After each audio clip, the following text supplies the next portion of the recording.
Tracy Sable tonight on EWTN News Nightly. Workplace protections. New developments on a bill to ensure fairness for pregnant women. We're on Capitol Hill. Death toll rising. The president of Indonesia visits the site of the country's deadly earthquake. Coronavirus and Catholic schools. Analysis of the lockdown policies and how they affected the faithful. And healthcare in Africa. Why the Holy Father is praising one organization for its work on the front lines. These stories and more tonight. From EWTN, the Global Catholic Network, this is EWTN News Nightly. Thank you for being with us on this feast of St. Cecilia. Our top story tonight, a bipartisan bill making it possible for pregnant women to keep working is just a step away from congressional approval. The measure would prevent expecting mothers from having to leave their jobs by allowing simple workplace accommodations. And the bill has the approval of the U.S. Conference of Catholic Bishops. Capitol Hill correspondent Eric Rosales joins us now with the latest. Eric? Good evening, Tracy. You know, the measure is called the Pregnant Workers Fairness Act. It was approved in the House earlier with more than 300 votes. It's now currently in the Senate. Its chief sponsor, Republican Senator Bill Cassidy from Louisiana, who is a medical doctor, he tells me that it's close to getting the necessary votes. It's modeled after a police officer in Louisville, like 8 months pregnant, and she couldn't stand because she was 8 months pregnant, but by department regulations, they were not allowed to give her a stool to sit on. Louisiana Senator Bill Cassidy is the chief author of the bill. He tells me the bill protects employers from lawsuits by other workers who may want accommodations of their own. Many Democrats are also on board, like Senator Jean Shaheen of New Hampshire, one of the co-sponsors of the bill. In a statement, she said the proposal prohibits employers from denying jobs to women based on their need for reasonable accommodations. Quote, no expected mother should ever face barriers that prevent her from fully participating in the workplace and providing for herself and her family. I'm very pleased with this bipartisan bill, which would help prevent pregnancy discrimination. Senator Cassidy tells me the bill also has a lot of support from outside groups. It is patterned after the Disability for Americans Act, but would allow this Disabled Americans Act, which would allow the employer to give a reasonable accommodation. They don't get sued if they don't, but it's reasonable, they're allowed. The Catholic bishops support, the U.S. Chamber supports, and of course every woman supports. Even the U.S. Conference of Catholic Bishops wrote to Congress supporting the bill. Quote, the bill will make the workplace a safer environment for nursing mothers, pregnant women, and their unborn children. There really is an unspoken benefit to all of this when you allow pregnant women necessary accommodations in order to be able to do their job. It saves more unborn lives, and this way they don't have to choose between a career and possibly having a family. Now, the bill is currently on the Senate calendar for consideration. At the Capitol, Eric Rosales, EWTN News Nightly. Another Catholic parish in the United States has become the target of vandalism. This time it is St. Peter's Parish in Kenosha, Wisconsin. A prayer shrine outside of the church was tagged by graffiti on Sunday night. A tile mosaic image of Jesus, the Divine Mercy, was defaced with green spray paint. Police are investigating. While many doctors agree COVID-19 poses very little risk to children, the pandemic lockdown policies, however, are another story. A recent report studying U.S. public school students in 4th and 8th grades shows a near free fall in post-pandemic test scores in math and reading. But that was not the case in the nation's Catholic schools. Test scores, by and large, went up, as did enrollment. This as many Catholic schools operate at a deficit. So, what can be done to make Catholic education both sustainable and available for future generations? And joining us tonight with his insights is Tommy Schultz, CEO of the American Federation for Children. Tommy, thank you so much for coming on. We appreciate a lot to unpack here. But first, I want to start with enrollment in Catholic schools. As mentioned, numbers are up. However, that does not seem to equate financial stability. In fact, many Catholic schools operate in the red. What can you report, and why is this the case? Yeah, look, I think the big picture with Catholic education and the dominant storyline for the past 20, 30 years has been declining enrollment, financial instability. On average, I think we were closing about 200 Catholic schools per year, partly because of the business model from the 1960s, which largely relied upon free labor from the clergy, oftentimes financial backing from the diocese or from local contributors. The business model didn't make sense. And you can see the disparity when public schools on average are spending about $16,000 per student per year in K through 12, whereas Catholic schools are only charging tuition roughly at $5,800. You could just see that there's kind of financial turbulence there. But the way to sustain things into the future, and where we're seeing state by state, wherever they're passing major school choice policies, that's really giving Catholic schools a lot of financial stability. And that would help the country writ large, as we're seeing from some of these test scores, where on average across the country, Catholic school students are 1.5 to 2 grade levels ahead of their public school peers. So these are big trends, and I'm excited to talk further about it. Yeah, and I know that you're a big advocate for school choice. Talk to us more about that, how it works, especially in states like Florida, which seems to be leading in that effort. Yeah, look, Florida and Arizona, two of the biggest states when it comes to school choice. By and large, every single family in Arizona now can fully control roughly $7,000 for their child's education. So they can use that for private school tuition, homeschooling, you name it, any approved educational expense.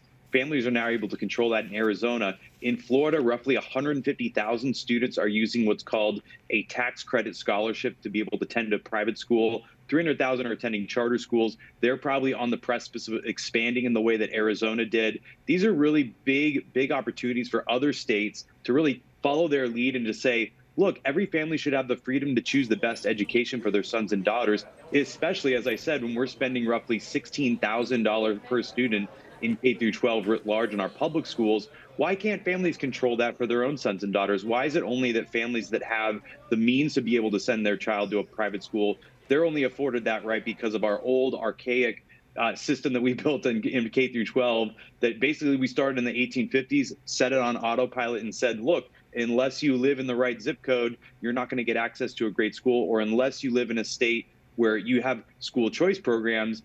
That's a big disparity, and that's where school choice can really level the playing field for a lot of families. Yeah, I mean, to me, school choice seems kind of like a no-brainer, but there are people who are against it. What's their argument?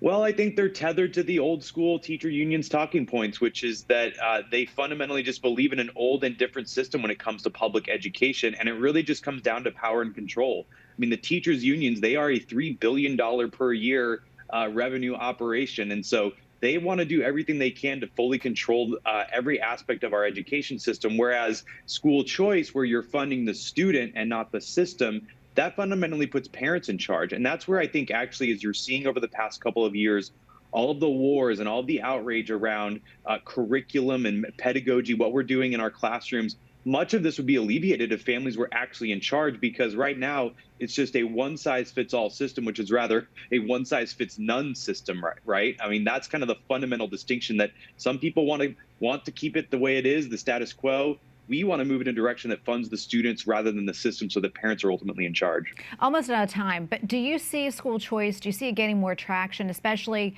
in the wake of lockdowns and the post-pandemic grade reports and all of this, so-called woke agenda that we're seeing in schools as well? No, I think the next few years, it's going to be the biggest absolute expansion in terms of number of students getting access to private schools, access to charter schools, access to homeschooling with state funding, because ultimately parents are wanting this. We do polling every year that shows 70% of parents want to send their kids to a school that is not a government-run public school. And so now we're kind of meeting the moment with, like you said, everything that's happened during the pandemic, from the shutdowns to the curriculum. Parents are finally outraged enough to take it to the ballot box and to take it to their state legislators to say, give us school choice. Let us control our child's education dollars. And even just this year alone in Arizona, biggest expansion in school choice in American history. I think a lot more dominoes are set to fall in the years to come. All right, we're going to leave it right there. Tommy, thank you so much for coming on. Great to get your insights. Thanks for having me. Well, Dr. Anthony Fauci says that he never imagined so many Americans would lose their lives during the COVID-19 pandemic. So when I see people in this country, because of the divisiveness in our country, of not getting vaccinated for reasons that have nothing to do with public health, but have to do because of divisiveness and ideological differences, as a physician, it pains me, because I don't want to see anybody get infected. I don't want to see anybody hospitalized, and I don't want to see anybody die from COVID. So we questioned the White House about vaccine mandates and whether it's fair for people to lose their jobs or get kicked out of the military over those mandates. The military decides what it needs to have a healthy fighting force. This is a decision up to our military leaders. Individual employers can make these decisions. So we've had a long history of this, of individual local decisions on these kinds of issues, and I think that is completely appropriate. Well, he says if Americans get their updated vaccines and treated if they get a breakthrough infection, then it would prevent nearly every COVID death in the country.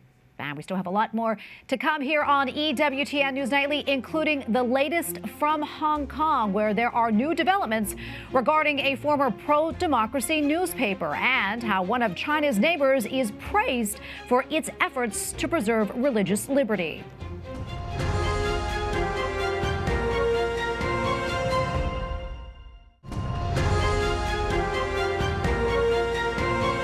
Thanks for staying with us. Malta's majority Labour Party wants to decriminalize abortion. The measure would allow abortion if the mother's life or health would be at risk. The majority Catholic country currently prohibits all abortions.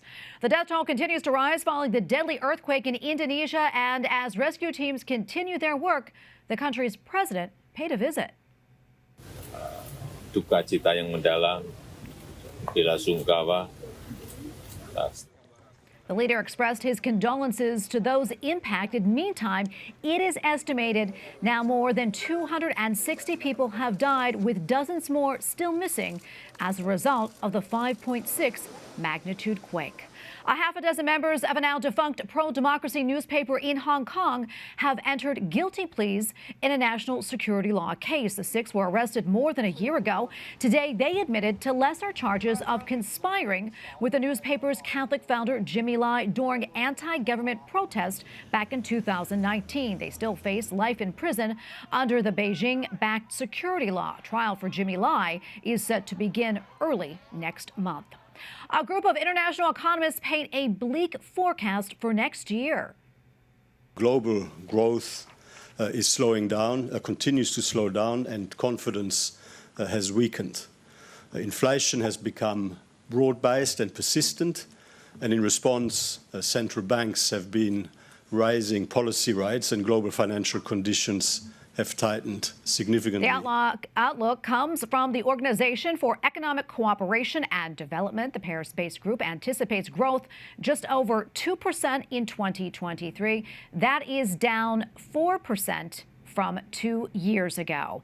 High praise for the country of Taiwan for its efforts to preserve religious liberty. This from religious freedom activists who call the country a bright spot in a world where religious freedom is deteriorating.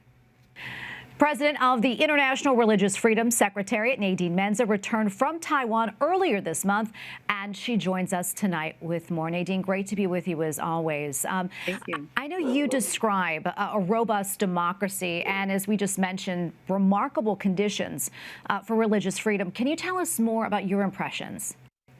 Yes, I mean, it's a place where people accept each other with deep theological differences. So we're not talking about tolerance here. Tolerance is putting up with something you don't like. They actually really embrace each other, and they've developed this culture of religious freedom that is in stark contrast to the Chinese Communist Party that is committing genocide, of course, against the Uyghur Muslims, persecuting Christians, Tibetans, Falun Gong, and others. But what we're seeing in Taiwan that, has overcome occupation and authoritarian rule to develop this really vibrant, robust democracy that prioritizes religious freedom in a really beautiful way.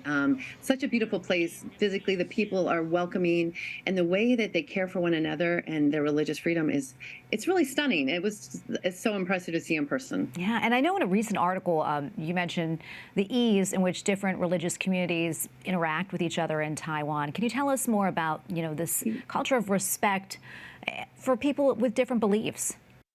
Yeah, it was so interesting that the Catholic Church we were visiting, there was a Buddhist nun that was weeding his garden. They just have this really close relationship. You would see this large Buddhist humanitarian organization that rebuilds, houses of worship immediately upon doing humanitarian work around the world, and and even an Islamic boarding school. And so you see all of this really beautiful representing one another. And I know that the Presbyterian Church of Taiwan has played a key role in really fighting for democracy, standing up for democracy. And even though Christians and Protestants are like 5.5% of the population, Catholics like 1.3, these are small amounts, but they're thanked for the role they played in that and really respected. And so you have this beautiful culture that we can learn from. How did it move from authoritarian to this? How did they prioritize religious freedom and create a society where everyone is accepted? And we can learn from this and hopefully spread this in other places. And it's, like I said, such a stark contrast to China. And it's a threat to China. Freedom, Taiwan in and of itself, of course, is not a threat to China, but their freedom's a threat. Yeah, and I know you also mentioned something else I want to touch on is that Taiwan really has won the respect of religious freedom advocates on a global level.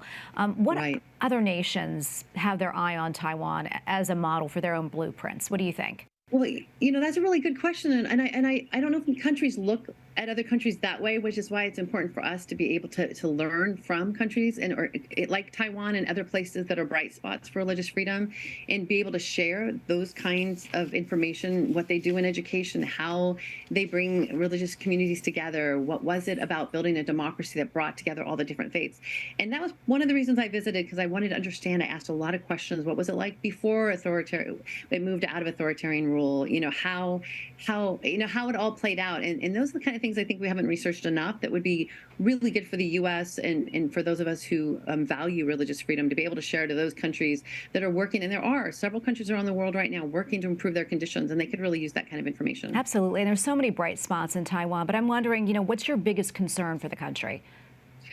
It really is this threat. The Chinese Defense Minister, Wei Feng, just told the U.S. Secretary of Defense, Lloyd Austin, that Taiwan is at the core of Chinese core interests and was a red line that must not be crossed. He said, literally to the Secretary of Defense, the resolution of Taiwan is a matter for the Chinese people. No external force has the right to interfere. So China is definitely drawing a red line. And of course, the U.S. has been deliberate, and had really, they call it like a deliberate ambiguity, policy of deliberate ambiguity with Taiwan as a way to not push the needle or the envelope in that could cause an invasion, but at the same time giving the people of Taiwan the opportunity to make decisions for themselves. So it's a really difficult line to walk, and it's super important that the U.S. gets this right. And Nadine, before I let you go, I'm curious, what else is on your radar? What else are you following?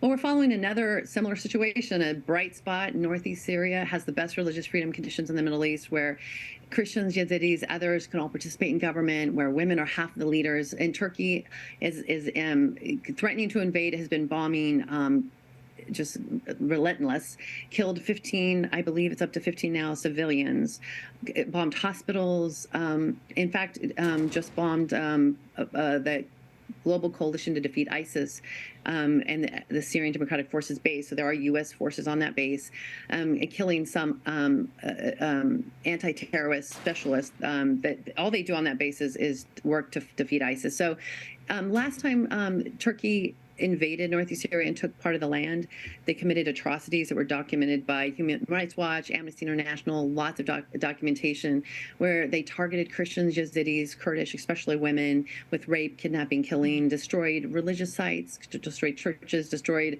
Yazidi shrines. So we would expect the same sort of conditions if Turkey invades again. It's so important that the U.S. stand up against that. Absolutely. And Nadine, thank you so much for speaking to us about all of this. We appreciate it. Great to get your insights as always. Thanks for having me.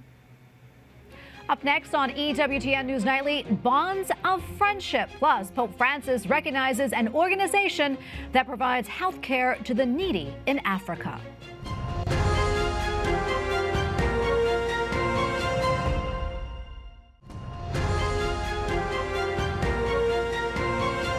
We are back tonight. Pope Francis says Jews and Christians can pave the way for peace. The Holy Father made those remarks today while meeting with members of the World Jewish Congress at the Vatican. Pope Francis adds that our common religious heritage should be an incentive to act together.